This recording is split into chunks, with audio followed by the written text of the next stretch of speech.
الحمد للہ الحمد للہ وکفا وسلام علی عبادہ الذین اصطفیٰ اما بعد فاعوذ باللہ من الشیطان الرجیم بسم اللہ الرحمن الرحیم رب اشرح لی صدری ویسر لی امری واحلل عقدۃ من لسانی یفقہوا قولی اللہم صلی علی محمد وعلی آل محمد کما صلیت علی ابراہیم وعلی آل ابراہیم انک حمید مجید اللہم بارک علی محمد وعلی آل محمد کما بارکت علی ابراہیم وعلی آل ابراہیم انک حمید مجید۔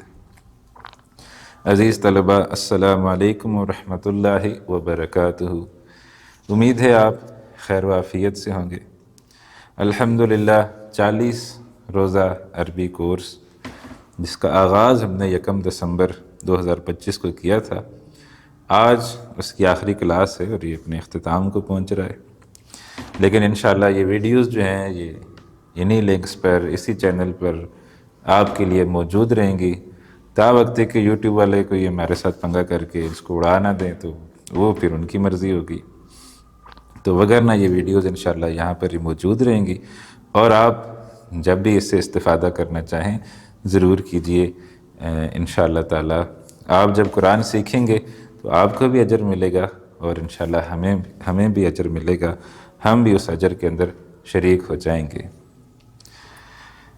یہ جو ہمارا کورس ہوا ہے 40 دن کا، الحمدللہ آپ طلباء نے بھرپور انداز میں اس میں شرکت کی ہے، اور آپ کی جو شرکت ہے وہ اس کا اندازہ مجھے آپ کے ہوم ورک سے ہوتا تھا کہ اتنے زیادہ ہوم ورکس آپ لوگ جمع کراتے تھے کہ وہ چیک کرنا بھی ایک پورا کام ہوتا تھا۔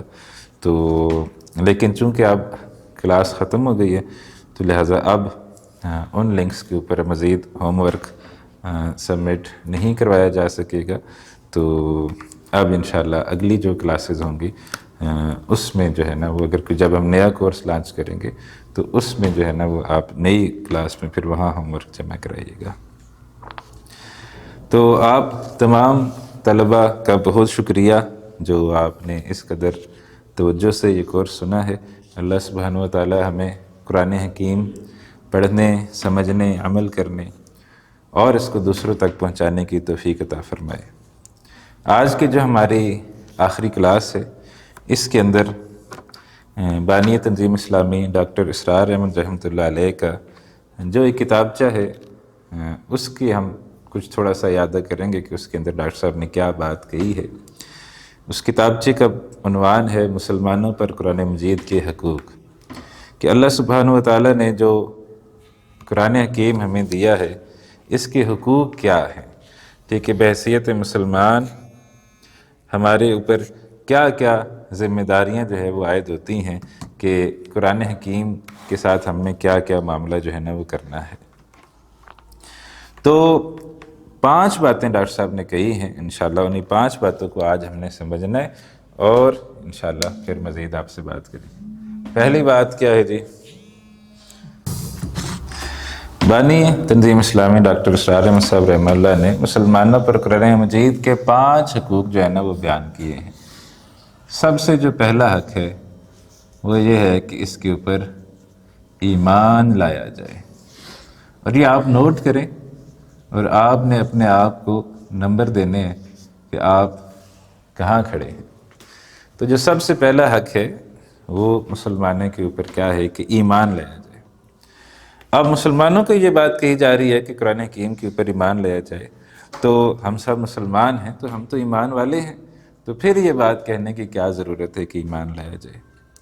تو ایمان کے 2 درجے ہوتے ہیں، ایک درجہ ہے اقرار باللسان جو ہم زبان سے اقرار کرتے ہیں، اور دوسرا درجہ ہے تصدیق بالقلب کہ دل کے ساتھ جو ہے نا وہ اس کی تصدیق کی جائے۔ تو ہم جو مسلمان ہیں، جتنے بھی قرآن حکیم کو ماننے والے ہیں، ہم وہ والے مسلمان ہیں جو زبان سے اقرار کرتے ہیں کہ یہ اللہ کا کلام ہے۔ تصدیق بالقلب والی کیفیت نہیں ہے۔ اگر مجھے پتہ ہو کہ میں جھوٹ بولوں گا اور مجھے اس کی پنشمنٹ ملے گی، سزا ملے گی، دنیا میں نہیں تو آخرت میں مل جائے گی، پھر میں کیسے جھوٹ بول سکتا ہوں؟ تو لہٰذا یہاں جو ہے نا یہ ہمارے اندر کمزوری جو ہے نا پائی جاتی ہے کہ ہم زبان سے تو اقرار کرنے والے ہیں، دل سے یقین ہمارے اندر نہیں ہے کہ اس قرآن کے اندر جو جو کچھ لکھا ہوا ہے وہ واقعی سب کچھ ہونے والا ہے، جنت بھی ہے، جہنم بھی ہے، سب کچھ، اس کا ہمیں ادراک نہیں ہے۔ تو لہٰذا سب سے پہلا جو کام ہم نے کرنا ہے وہ یہ ہے کہ قرآن حکیم کے اوپر ایمان لانا ہے۔ اب اگر فرض کریں کہ یہ ایمان کمزور ہے، فرض کریں ہم کہتے ہیں کہ ہمارا ایمان کمزور ہے، تو پھر اس ایمان کو پیدا کرنے کا ذریعہ کیا ہے؟ کہاں سے یہ ایمان پیدا ہوگا؟ تو ایمان کو پیدا کرنے کا ذریعہ بھی خود قرآن ہی ہے۔ قرآن کے اوپر ایمان کو پیدا کرنے کا ذریعہ بھی خود قرآن ہی ہے۔ جیسے وہ شعر ہے، وہ جنس نہیں ایمان جسے لے آئیں دکان فلسفہ سے، کاری کو ملے گی ڈھونڈے سے یہ قرآن کے سپارہ میں۔ یہ قرآن کے اندر جو ہے نا وہ ایمان اس کا موجود ہے۔ آپ جتنی تلاوت کریں گے، آپ جتنے اس سے جڑیں گے، آپ جتنا اس سے منسلک ہوں گے، اتنا ہی آپ کے ایمان کے اندر اضافہ ہوتا چلا جائے گا۔ اگر آپ کے ایمان کمزور ہے، آپ سمجھتے ہیں آپ کا ایمان کمزور ہے، آپ قرآن سے جڑیں، یہ انشاءاللہ اور زیادہ پالش کرتی چلی جائے گی آپ کو۔ یہ تو ہے ایمان۔ دوسری بات وہ ہے جی کہ اس کی تلاوت کی جائے۔ یہ دوسرا حق ہے کہ اس کی تلاوت کی جائے۔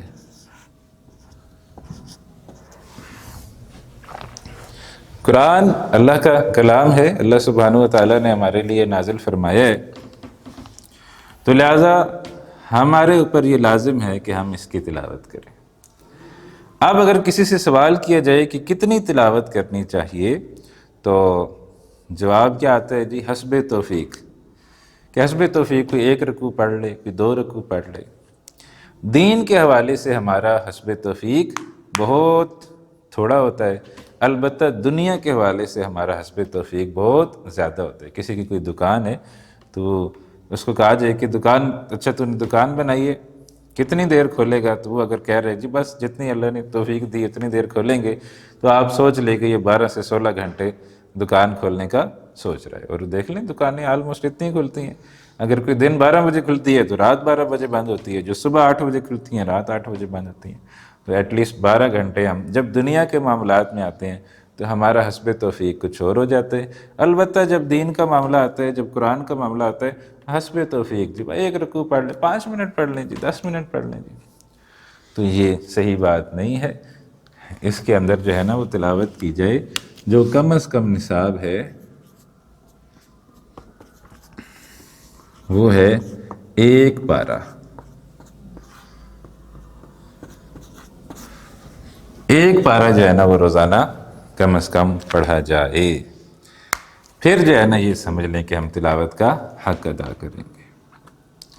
تو 1 پارے سے نیچے نہیں، یہ کم از کم میں آپ کو کہہ رہا ہوں کہ ہر مہینے ایک ختم جو ہے نا وہ ہونا چاہیے، جو تاریخ ہو وہی آپ کا سپارہ ہونا چاہیے۔ آج اگر 5 فروری ہے تو آج آپ کا 5واں سپارہ ہونا چاہیے، جو جس مہینے کی جو تاریخ ہے وہی پارہ آپ کا جو ہے نا وہ ہونا چاہیے۔ تو یہ تو کم از کم نصاب ہے، ورنہ تو 7 دنوں میں صحابہ ختم کیا کرتے تھے۔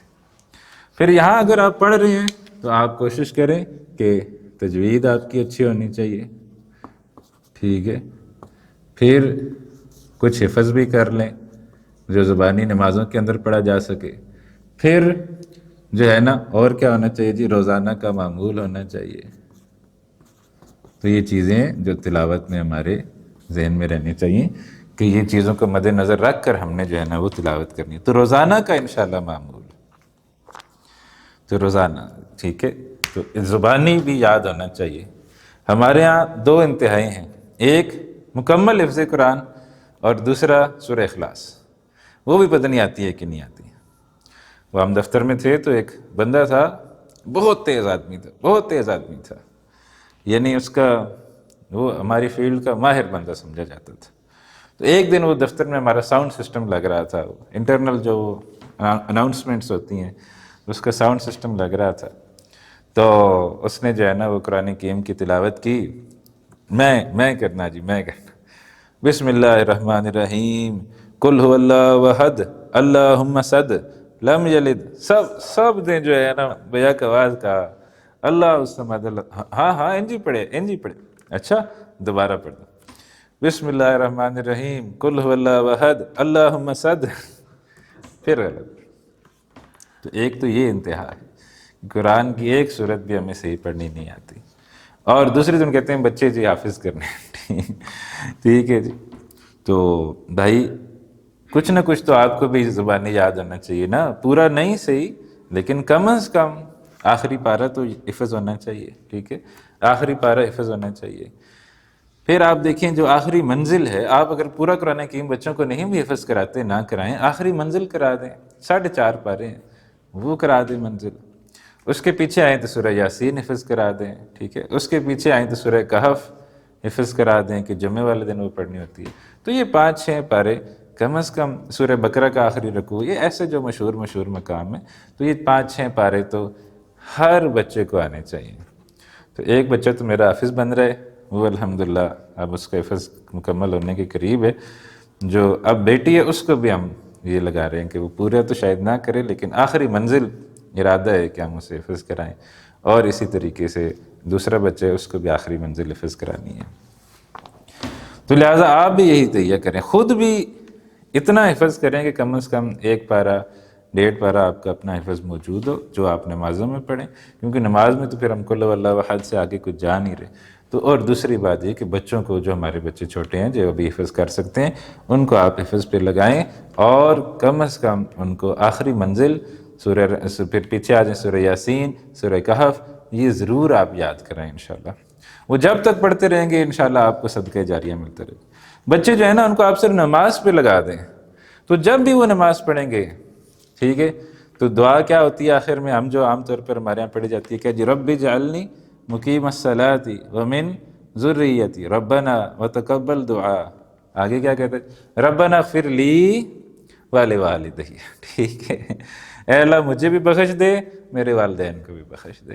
تو آپ نے صرف نماز پہ لگانا ہے، دعا وہ خود انشاءاللہ آپ کے لیے کرتا رہے گا، ٹھیک ہے۔ تو جتنا زیادہ وہ پڑھے گا اتنا زیادہ آپ کے لیے اجر و ثواب۔ آپ خود پڑھیں، ٹھیک ہے، پہلے تو آپ کی میں خود کی بات کر رہا ہوں، ٹھیک ہے، آپ نے سیدھا ادھر نہیں جانا، میں آپ کی خود کی بات کر رہا ہوں، پھر اگلی جنریشن کی بات کر رہا ہوں۔ اچھا جی، تیسرا حق کیا ہے جی؟ تیسرا حق ہے جی پھر اسے سمجھا جائے، سمجھا جائے۔ آپ جو یہ سمجھنا ہے نا، قرآن حکیم کو سمجھنا، اس کے پھر کئی درجے ہوتے ہیں، ظاہر بات ہے، ایک آیت پر لوگ مہینوں گزار دیتے ہیں۔ قرآن حکیم کی ایسی ایک آیت بھی نہیں، ایک چھوٹا سا ٹکڑا ہوتا ہے، اس کے اندر جو ہے نا وہ اتنی گہرائی ہوتی ہے کہ اس کے اوپر پوری کتابیں جو ہیں وہ لکھی جا سکتی ہیں۔ وہ قرآن حکیم کی ایک آیت ہے، کئی لا یکون دولۃ بین الاغنیاء منکم، تمہاری دولت صرف امیروں کے درمیان ہی گردش نہیں کرتی رہنی چاہیے۔ تو یہ ایک آیت جو ہے نا، اس پر پتہ نہیں کتنی کتابیں جو ہیں وہ لکھی جا سکتی ہیں۔ اسی طرح وراثت کے احکامات دیکھیں، قرآن حکیم کے اندر 4-5 آیات کے اندر وراثت کے احکامات آئے ہیں، اتنی اگلوں نے کتابیں لکھ دی ہیں، پھر بھی کہا ہے کہ جی یہ سارے اس کے اندر کیسز نہیں آ سکے۔ تو لیکن اللہ سبحانہ وتعالیٰ نے 5 آیتوں میں پوری وراثت کے احکامات بیان کر دیے ہیں۔ کوئی انسان کر ہی نہیں سکتا 5 آیتوں میں، ایک صفحے سے بھی کام بنتا ہے کہ اس کے اندر تم وراثت کے احکامات بیان کر دو، کوئی کر ہی نہیں سکتے، اتنا زبردست کام۔ تو ایک آیت پر اگر آپ غور کرنا شروع کر دیں تو کیا کہنے۔ لیکن سمجھنے کے 2 درجے ہیں، ایک ہم کہتے ہیں تذکر قرآن یا تذکر کہتے ہیں، اور دوسرے کو کہتے ہیں تدبر۔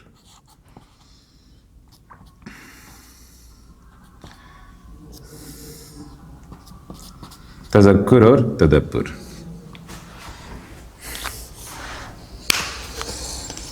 اچھا جی، تذکیر کیا ہے؟ تذکیر کے حوالے سے قرآن حکیم دنیا کی آسان ترین کتاب ہے۔ خود اللہ نے کہا وَلَقَدْ يَسَّرْنَا الْقُرْآنَ لِلذِّكْرِ، ہم نے قرآن حکیم کو آسان کیا ہے تذکیر کے لیے، فَهَلْ مِن مُدَّكِرٍ، ہے کوئی نصیحت حاصل کرنے والا؟ اور جو ہے نا تدبر کے اعتبار سے قرآن حکیم دنیا کی مشکل ترین کتاب ہے۔ افلا یتدبرون القرآن، کیا یہ لوگ قرآن میں غور و فکر نہیں کرتے، یا ان کے دل غلافوں کے اندر جو ہے نا وہ لپٹے ہوئے ہیں؟ تو لہٰذا تذکر اور تدبر یہ 2 پہلو ہیں، ٹھیک ہے۔ تو اس کے اندر جو ہے نا یہ پھر کیا ہے کہ ہم ووکیبلری اپنی اتنی کریں کہ ترجمہ ہمیں پتہ چل رہا ہو، جو قرآن حکیم پڑھا جا رہا ہو وہ ہمیں سمجھ آ رہی ہو۔ پھر آگے چلے تو پھر عربی گرامر، لینگویج کو سمجھنے کے لیے پھر اس کی گرامر سیکھی جاتی ہے کہ اس کا مطلب کیا ہے۔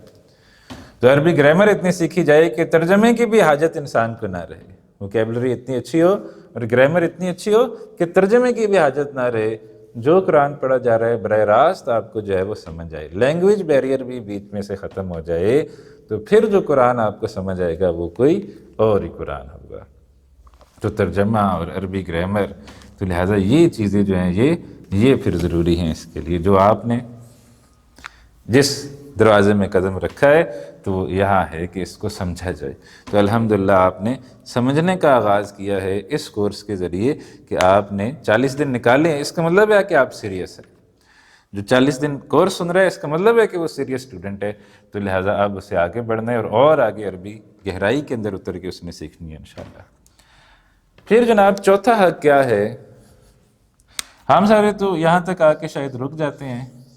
اگلا حق ہے جی عمل کیا جائے، عمل کیا جائے، تب اس کو کہتے ہیں عمل کرنا، ٹھیک ہے۔ عمل آسان الفاظ یہی ہیں کہ عمل کیا جائے، جو آپ نے سمجھا ہے اس پر عمل کرنا شروع کر دیں، ٹھیک ہے۔ جو قرآن حکیم آپ کو سمجھ آ رہی ہے اس کے اوپر آپ کا عمل، آپ کو پتہ چل گیا جھوٹ بولنا کوئی اچھی بات، آپ بس سوچیں بھائی آج کے بعد جو بھی ہو جائے میں نے جھوٹ نہیں بولنا۔ آپ کو پتہ چل گیا کہ کسی کا حق مارنا بہت ظلم کی بات ہے، آج کے بعد جو بھی ہو جائے حق نہیں ماروں گا۔ آپ قرآن حکیم پڑھیں، آپ کو پتہ چل جائے گا ناپ تول میں کمی کرنا بہت بڑا جرم ہے، سوچیں بس آج کے بعد میں ناپ تول میں کمی نہیں کروں گا۔ آپ کاروباری ہیں، آپ سوچیں کہ آج کے بعد ناپ تول کے اندر کمی نہیں۔ کتنی قومیں جو ہے وہ شعیب ہے جن کا تذکرہ آتا ہے، جن کو ہلاک کر دیا گیا کہ جو ناپ تول میں کمی کیا کرتی تھی، تو ان کا تذکرہ قرآن، اس قوم کا تذکرہ بار بار قرآن حکیم میں آتا ہے کہ اس قوم کو اللہ تعالیٰ نے ہلاک کر دیا اس وجہ سے کہ وہ ناپ تول میں کمی کیا کرتی تھی۔ تو آپ کو یہ سمجھ آ گئی، آپ سمجھیں کہ بس ٹھیک ہے اب ناپ تول کے اندر آئندہ انشاءاللہ میری کمی نہیں ہوگی۔ آپ ایمانداری کے ساتھ کاروبار کرنا شروع کر دیں، آپ دیکھیں کہ انشاءاللہ آپ کا کاروبار آگے بڑھے گا۔ یہ ہوتا ہے جی میں ایمانداری کروں گا تو کاروبار نیچے آ جائے گا، انشاءاللہ نیچے نہیں آئے گا، آپ اللہ پر یقین رکھیں۔ تو عمل کیا جائے، عمل کے 2 درجے ہیں۔ ایک عمل کا درجہ ہے انفرادی، جو میں نے کہا آپ کو جو چیز سمجھ آ جائے آپ اس کے اوپر عمل کرنا شروع کر دیں۔ اور عمل کا ہی دوسرا ہے، قرآن حکیم میں بعض احکامات اجتماعی بھی ہیں، ایک سوسائٹی کو بھی اللہ تعالیٰ نے کچھ احکامات جو ہے نا وہ دیے ہیں۔ تو لہٰذا وہ جو سوسائٹی کو اللہ سبحانہ و تعالیٰ نے احکامات دیے ہیں ان پر عمل کس نے کرنا ہے؟ سوسائٹی نے عمل کرنا ہے، سوسائٹی تو نہیں کر رہی، سوسائٹی تو پوری اللہ سے باغی ہوئی ہے۔ تو ان اجتماعی احکامات پر عمل اگر تو ہو رہا ہے تو ٹھیک ہے، اور اگر ان اجتماعی احکامات پر عمل نہیں ہو رہا تو اس حوالے سے پھر فکر مند ہونا ہے، پھر اجتماعیت کو اللہ کے نظام کے تحت لانے کی کوشش کرنی ہے۔ یہی جو ڈاکٹر اسرار احمد صاحب رحمۃ اللہ علیہ کا پورا فلسفہ ہے، پوری انہوں نے جماعت کھڑی کی، تنظیم اسلامی کے نام سے جماعت بنائی، کام کیا، حلقہ قرآنی قائم کیے۔ تو یہ ہے اجتماعی اقامت دین کے لیے، دین قائم کرنے کے لیے کہ دین کا غلبہ جو ہے نا وہ ہونا چاہیے، دین مغلوب ہے اس کا غلبہ ہونا چاہیے، اللہ کی زمین پر اللہ کی مرضی چلنی چاہیے، اور یہ اللہ کا حق بھی ہے اور یہ بندوں کے فائدے کی بات بھی ہے۔ ایک تو یہ کہ اللہ کے زمین پر اللہ کی مرضی چلنی چاہیے اس لیے کہ اللہ کا حکم ہے، یہ تو پہلی بات ہے، لیکن اگر ہم اللہ کا حکم نافذ کر دیں گے تو انشاءاللہ اسی نظام کے اندر بندوں کا فائدہ ہے۔ جو میں نے آپ کو چھوٹی سی آیت سنائی تھی نا، وہ معاشی نظام کے حوالے سے کہ تمہاری دولت امیروں ہی کے درمیان گردش نہ کرتی رہے۔ آج کیا مسئلہ ہے، ہماری ساری دولت امیروں کے درمیان گردش کر رہی ہے نا۔ ہمارا سسٹم کیسا ہے، امیر سے امیر تر ہوتا ہے، غریب سے غریب تر ہوتا ہے، یہ ہمارا سسٹم ہے۔ تو لہٰذا اللہ سبحانہ وتعالیٰ اس سسٹم کو چینج کرنا چاہتے ہیں۔ آپ دیکھیں سال میں ایک دفعہ جو اس حد سے زیادہ امیر ہو گئے، سال میں ایک دفعہ وہ زکوٰۃ نکالے گا اور غریبوں کے اندر تقسیم کرے گا، تاکہ یہ ہیو اور ہیو ناٹس کا فرق جو ہے نا یہ کم ہو۔ ہوتا تو ہے سوسائٹی کے اندر لیکن یہ کم ہو۔ اسلام ایسا نظام بنانا چاہتے جس میں ہیو اور ہیو ناٹس کا فرق کم ہونا چاہیے۔ ہم یہ سمجھتے ہیں کہ اگر اسلام کا عادلانہ و منصفانہ نظام آ گیا تو کیا ہوگا جی، پوری قوم کے ہاتھ کاٹ دیے جائیں گے، ٹھیک ہے، جگہ جگہ وہ کوڑے مارنے والا کھڑا ہوگا اور کوڑے مارنا شروع کر دے گا، جگہ جگہ وہ سولی ٹنگی ہوگی اور ہر ایک کو پھانسی دی جا رہی ہوگی، اس نے یہ کیا ہے چڑھا دو، اس کو یہ کیا چڑھا۔ یہ بالکل غلط تصور ہے جو ہمارے ذہنوں کے اندر بٹھا دیا گیا ہے کہ اسلام اس چیز کا نام ہے۔ سزائیں دینے کا نام ہم نے سمجھ لیا ہے کہ سزائیں دینے کا نام اسلام ہے، ٹھیک ہے بھائی۔ سزا دینا کون سا نظام ہوتا ہے؟ سزا دینا کوئی نظام نہیں ہوتا۔ یہ غلط تصور ہے جو ہمارے ذہنوں میں بٹھا دیا کہ یہ قانون ہوتے ہیں۔ قانون اور چیز ہوتی ہے، نظام اور چیز ہوتی ہے۔ نظام کیا ہے اس کی ایک ہلکی سی میں آپ کو جھلک دکھاتا ہوں کہ اسلام اگر آئے گا تو یہ چیزیں ہم سب کو انشاءاللہ ملیں گی: روٹی، کپڑا، مکان، علاج، تعلیم۔ یہ چیزیں انشاءاللہ ہر ایک کو اسٹیٹ جو ہے نا پرووائڈ کرے گی۔ روٹی سے مراد روزگار ہوتے ہیں، روٹی سے مراد یہ نہیں کہ روٹی پکا کے دے گی، روٹی سے مراد روزگار، business opportunities, agriculture opportunities, any type of opportunities, جس کے اندر جو ہے نا وہ آپ جو ہے نا گورنمنٹ کا کام ہوگا کہ وہ دے گی۔ اچھا، مزے کی ایک چھوٹا سا نقطہ میں آپ کو بتاتا ہوں کہ یہ کتنا آسان کام ہے لوگوں کو روزگار دینا، کوئی اتنا مشکل کام نہیں ہے۔ صحابہ نے ایک فیصلہ کیا تھا حضرت عمر رضی اللہ عنہ کے دور میں کہ جو زمینیں فتح ہوں گی نا، یہ زمینیں جو ہے نا یہ اسٹیٹ کی ملکیت ہوں گی، یہ کسی شخص کی ملکیت نہیں ہوں گی، یہ ریاست کی ملکیت ہوں گی۔ اور آپ کو شاید یہ جان کے حیرت ہو کہ تقریباً پورا پاکستان صحابہ کے دور میں فتح ہو گیا تھا، ٹھیک ہے جی، گو کہ وہ پھر نہیں اس کو کنٹینیو ہو سکا، لیکن پورا پاکستان، محمد بن قاسم آیا، اس نے ملتان فتح کر لیا، اور اس کے لشکر میں صحابہ موجود تھے۔ وہاں کہتے ہیں سندھ کی طرف کوئی موضع بھی ہے، موضع صحابہ کے نام سے، جہاں صحابہ مدفون ہے، تو عین ممکن ہے وہ ہوں۔ تو لہٰذا یہ ملتان فتح ہونے کا مطلب یہ تھا کہ وہ دریائے اٹک تک جو ہے نا یہ سارا علاقہ، جیسے آج لاہور فتح ہو جائے تو پورا پنجاب فتح ہو گیا سمجھیں، اسلام آباد فتح ہو جائے تو سمجھے پورا پاکستان فتح ہو گیا، ایسے اس وقت ملتان فتح ہونے کا مطلب یہ تھا کہ یہ سارا علاقہ فتح ہو گیا، یہ ساری زمین پاکستان کی جو ہے یہ ریاست کی ملکیت میں جائے گی۔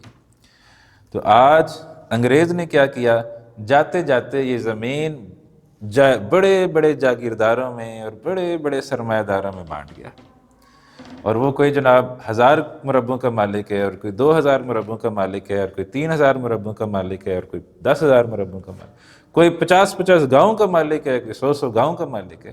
یہ کہاں سے لے کے آئے ہیں یہ مربے؟ ٹھیک ہے، یہ کوئی ان کے ابا جی نے محنت کی تھی اور خریدی تھی؟ نہیں، یہ انگریز نے یہ کام کیا کہ جاتے جاتے ان کو دے گیا۔ جب اسلام آئے گا یہ سب سے واپس لیا جائے گا، اور 1 ایکڑ دے دیں، 2 ایکڑ دے دیں، ایک خاندان کو 1 ایکڑ زمین دے دیں، بھائی اس کو کاشت کرو، اس کو آباد کرو، اس کے اوپر جو ہے وہ تم کھیتی باڑی کرو، مویشی رکھو، اپنا روزگار چلاؤ بہترین طریقے سے۔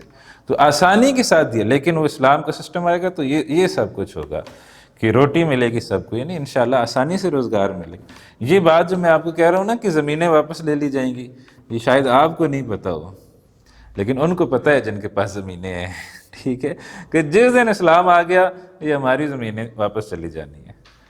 کپڑا، یعنی اس سے بھی مراد روزگار ہی ہوتا ہے۔ مکان، اس سے بھی مراد بھی روزگار ہی ہوتا ہے کہ یا تو اسٹیٹ جو ہے نا وہ ایسے مواقع پیدا کرے گی کہ انسانوں کے لیے، لوگوں کے لیے مکان بنانا آسان ہو جائے۔ پھر علاج، تعلیم، ٹھیک ہے، ایک حد تک علاج گورنمنٹ کے اندر فری ہونا چاہیے، ابھی بھی ہے لیکن اور زیادہ اچھے انداز میں ہونا چاہیے۔ تو لہٰذا یہ ہوگا۔ اب آپ سوچیں کہ ایک شخص جس نے جو ہے نا وہ، جس کے پاس روٹی ہے، علاج کی اسی سہولت ہے، مکان اس کے پاس ہے، کپڑا اس کے پاس ہے، گھر والوں کے پاس روٹی ہے، ایوری تھنگ از فائن، کوئی اسے ضرورت نہیں ہے، اب اس نے چوری کی ہے، ٹھیک ہے، تو اب اگر اس نے چوری کی ہے تو اب اسلام یہ کہتا ہے کہ آپ اس کا ہاتھ کاٹ دو، اس کو ضرورت نہیں تھی نا، اس نے بے ضرورت جو ہے وہ چوری کی ہے۔ تو آج کے دور میں تو کہا جاتا ہے کہ آج کے دور میں اگر آپ چور کا ہاتھ کاٹنا شروع کر دیں تو یہ تو جتنے سرمایہ دار ہیں وہ تو عیاشی ماریں گے، وہ تو کہیں گے زبردست، یہ کیا بات ہے جی، ٹھیک ہے، کیونکہ آج کے دور میں تو اکثر چوری مجبوری کے تحت بھی ہوتی ہے۔ تو لہٰذا اگر پورا سسٹم ٹھیک ہوگا کہ چوری کی ضرورت ہی نہ ہو، ہر شخص کو روزگار، روٹی، کپڑا، مکان، علاج، تعلیم اس کی دہلیز پر مل رہا ہے، پھر اگر کسی نے کوئی زیادتی کی ہے، کوئی چوری کی ہے تو اس کا ہاتھ کاٹ دیا جائے۔ اچھا اگر اس کا ہاتھ کاٹ دیں، اب وہ کہاں سے کھائے گا؟ جرم تو اس نے کیا تھا نا کہ سزا مل گئی، ہاتھ کاٹ دیا، اب وہ کہاں سے کھائے گا؟ اب وہ تا وقت مرگ، مرتے دم تک اس کے لیے روٹی کا اہتمام گورنمنٹ کرے گی، ٹھیک ہے، اس کا وظیفہ لگائے گا کہ تیرا ہاتھ کٹ گیا، اب تو کہاں سے کمائے گا، اس کا وظیفہ لگائے گی۔ یہ ہے نظام اسلام کا۔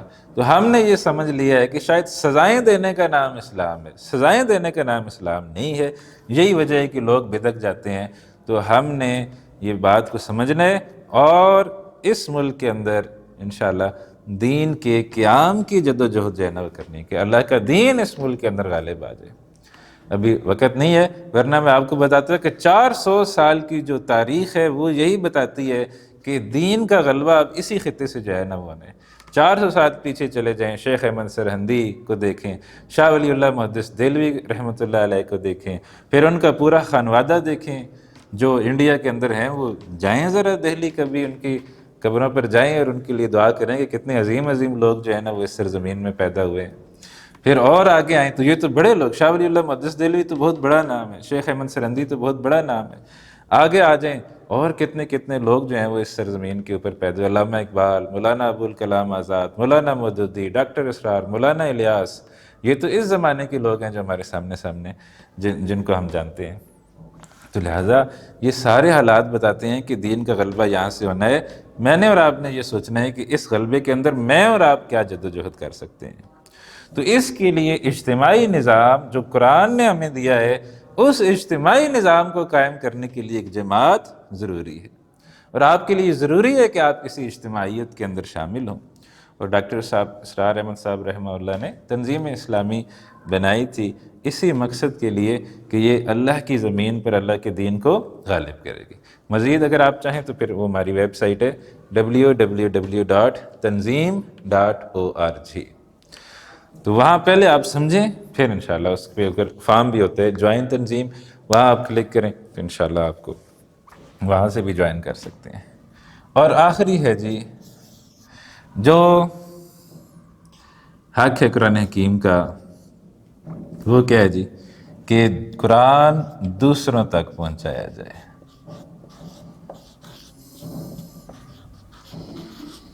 اللہ کے نبی صلی اللہ علیہ وسلم نے کیا ارشاد فرمایا؟ بلغوا عنی، پہنچاؤ میری طرف سے، ولو آیا، ایک آیت بھی تمہیں آتی ہے تو اس کو دوسروں تک پہنچانا شروع کر دو۔ تو ایک آیت بھی اگر تمہیں آتی ہے تو تم جو ہے نا وہ دوسروں تک پہنچانا شروع کر دو۔ تو لہٰذا دوسروں تک ہم نے جو قرآن جو 40 دن میں ہم نے سیکھا ہے، اس کو جو ہے نا وہ دوسروں تک ہم نے پہنچانا ہے۔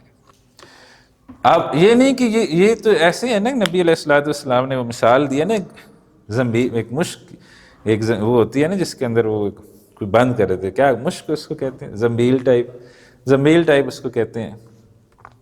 تو کہا کہ ایک شخص جو ہے نا قرآن جانتا ہے، تو وہ ایک خوشبو ہے جو اس کے اندر بند کر دی گئی، اوپر سے بند کر دی، وہ خوشبو اندر تو ہے، باہر نہیں نکل رہی۔ تو قرآن اس نے سیکھ تو لیا ہے لیکن وہ خوشبو ساری اندر ہی اندر ہے۔ آپ ذرا تھوڑا سا اس کو منہ کھول دیں، پھر خوشبو 400 پھیل جائے گی، ہر طرف پھیل جائے گی۔ تو اس کی مثال اس شخص کی ہے جو قرآن حکیم سکھا رہا ہے دوسروں کو بھی، تو اس کی خوشبو 400 جو ہے نا وہ پھیل رہی ہے۔ تو قرآن دوسروں تک پہنچانا، تو اس کے لیے آپ محنت کے سوچیں۔ کبھی ٹھیک ہے نا، کسی نے سوچا ہوگا کہ یار اس طرح عربی کورس لکھا جائے، ڈاکٹر عبدالرحیم صاحب نے کبھی سوچا ہوگا نا، تو پھر انہوں نے لکھ لیا۔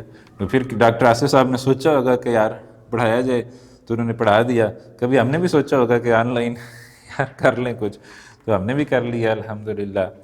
تو آپ بھی سوچیں تو اللہ تعالیٰ راستے نکال دے گا انشاءاللہ تعالیٰ، ٹھیک ہے۔ تو یہ ہے 5 حق قرآن حکیم کے جو ہمارے اوپر لاگو ہوتے ہیں۔ عربی کورس ہم نے کیا ہے، قرآن حکیم سے کچھ ہم جڑے ہیں، لیکن یہ 5 چیزیں ہمارے سامنے رہنی چاہیے، کوئی یہاں آ کے پھنس نہ جائے عربی میں۔ بعض طلبہ کو میں نے دیکھے عربی میں آ کے پھنس گئے ہیں، ٹھیک ہے۔ ایک آیت ہے جس کے اندر فرض کرے یہ حکم ہے کہ جھوٹ مت بولو، ٹھیک ہے، فرض کرے، میں صرف مثال دے رہا ہوں کہ ایک آیت ہے جس کے اندر یہ حکم دیا جا رہا ہے کہ جی جھوٹ مت بولو۔ اب ان کو پتہ اچھا یہ تو مبتدا ہے، یہ خبر ہے، یہ مضاف ہے، یہ مضاف الیہ ہے، یہ جار مجرور ہے، یہ جی فلانا ہے، یہ ظرف ہے، ہر چیز ان کو پتہ ہے، لیکن جیسے ہی انہوں نے قرآن بند کیا اور جھوٹ بولا ہے ٹکا کے، ٹھیک ہے۔ آپ بتائیں نا پھر اس عربی گرامر کا کیا فائدہ، ٹھیک ہے، اس عربی گرامر کا کیا فائدہ کہ جو آپ کے عمل کے اندر تبدیلی نہیں لا پا رہی۔ تو لہٰذا عمل، اگر عربی گرامر آپ کے عمل کے اندر تبدیلی نہیں لا پا رہی تو اٹ مینز دیئر از سم تھنگ رانگ، کچھ غلط ہے۔ تو یہاں پر جو ہے نا وہ یہ ہے کہ عمل پر بھی ہم نے تو غلطیاں ہوں گی، ظاہر بات ہے، انسان ہے، خطاؤں کا پتلا ہے، ہزار غلطیاں ہوں گی، لیکن پھر ہم نے سوچنا ہے کہ نہیں، قرآن ہی کے اوپر، قرآن ہی کے مطابق ہم نے زندگی گزارنی ہے۔ تو یہ آج سمجھیں کہ آخری نصیحتیں تھی کچھ جو ڈاکٹر اسرار احمد صاحب رحمہ اللہ علیہ کی کتاب مسلمانوں پر قرآن مجید کے حقوق کے حوالے سے آپ کے سامنے رکھی ہیں۔ اب بس آخر میں آپ کو یہ بتانا مقصود ہے کہ آئندہ کا ہمارا کیا، یہی کچھ آپ سے کہنا تھا۔ 40 دن کا آپ کا ہمارا ساتھ رہا، الحمدللہ اچھا رہا۔